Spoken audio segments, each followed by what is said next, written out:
How to remove disk write protection from USB drive. You have to download a software called Rufus. Open the first link and scroll down. Download Rufus 3.2.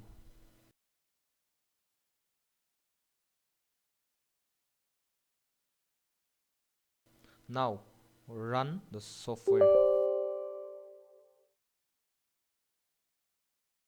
Select the USB drive which is write protected. Select boot option to non-bootable and hit enter.